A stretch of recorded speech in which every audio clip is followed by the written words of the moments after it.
Assalamualaikum warahmatullahi wabarakatuh. Sampurasun. Bertemu lagi dengan saya Juliana Nur Hikmah, mahasiswi UPI Purwakarta yang sedang melakukan P3K di SDN Ekologi Kahuripan Pajajaran Purwakarta. Kali ini Ibu akan bacakan sebuah cerita dengan judul Ditukar dengan Apa? Simak baik-baik ya anak-anak ceritanya, karena nanti di akhir akan ada pertanyaan-pertanyaan yang harus kalian jawab. Seperti biasa, hewan-hewan di hutan kelayau saling barter atau bertukar barang di pasar.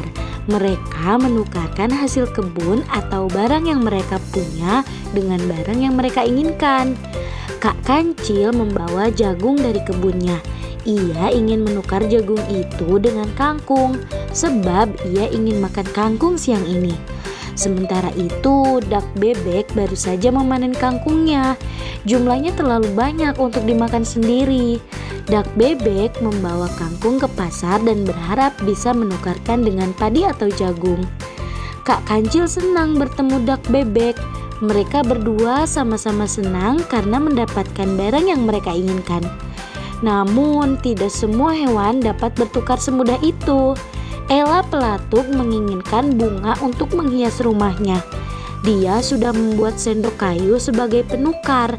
Namun, kelinci yang memiliki kebun bunga tidak membutuhkan sendok kayu. Ia sudah punya beberapa sendok hasil bertukar dengan hewan lain.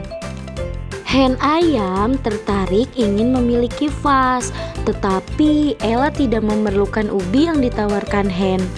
Titikus perlu ubi, tetapi hen tidak mau jamur dari titikus. Tikus lalu menawarkan jamurnya ke hewan lain. Begitulah, hewan-hewan itu sering menemukan masalah saat menukar barang mereka. Sering perlu waktu lama untuk mendapatkan barang yang mereka inginkan, atau malah mereka tidak mendapatkannya sama sekali. Lagi pula, sayur atau buah yang terus berpindah-pindah lama-lama tidak enak lagi. Memusingkan sekali pertukaran ini. Mungkin akan lebih mudah kalau ada satu barang yang dapat mewakili semua barang lainnya. Salah satu hewan mengusulkan batu-batu bulat yang cantik. Hewan-hewan setuju karena mereka tidak perlu lagi bertukar barang. Batu-batu bulat akan menjadi alat pembayaran. Mereka menyebutnya uang. Akan tetapi, batu-batu itu tidak sama besar, tidak sama cantik, dan tidak sama warnanya. Titikus juga berkeberatan menggunakan batu.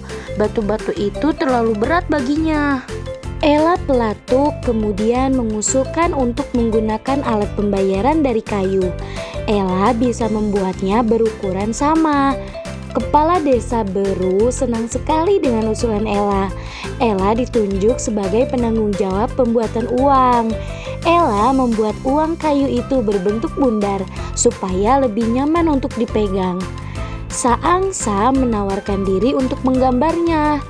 Kayu bundar bergambar wortel digunakan sebagai pembayar wortel.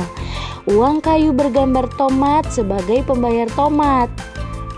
Apakah masalah hewan-hewan itu sudah teratasi? Tentu belum semua.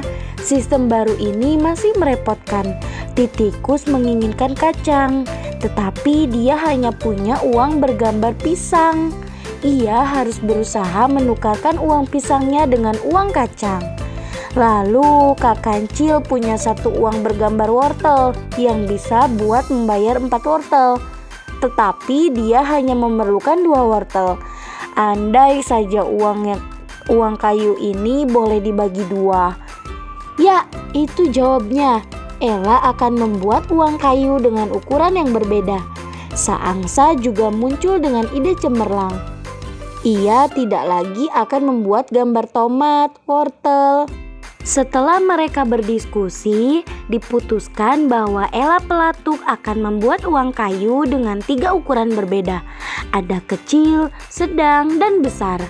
Lalu Saangsa akan menuliskan angka 1, 2, dan 5. Semua senang. Tidak apa kalau kelinci punya uang besar berangka 5 untuk membayar 2 wortel. Kak Kancil, Kak Kancil akan membelinya 2 wortel serta 1 uang kecil berangka 1 dan 1 uang sedang berangka 2. Nah, itu dia cerita ditukar dengan apa. Nah, bagaimana anak-anak? Apakah kalian menyukai cerita tersebut? Apakah kalian sudah dapat memahami isi bacaan dari cerita tersebut?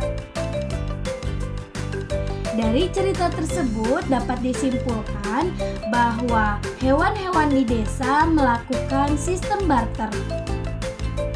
Kira-kira apa ya sistem barter itu? Yuk kita cari tahu sama-sama. Pada zaman dahulu, manusia tidak menggunakan uang untuk alat pembayaran. Karena uang baru ditemukan pada tahun 1782 di suku Mesopotamia. Lalu bagaimana ya manusia bisa memenuhi kebutuhannya? Sebelum ditemukannya uang, manusia melakukan sistem barter untuk perdagangan.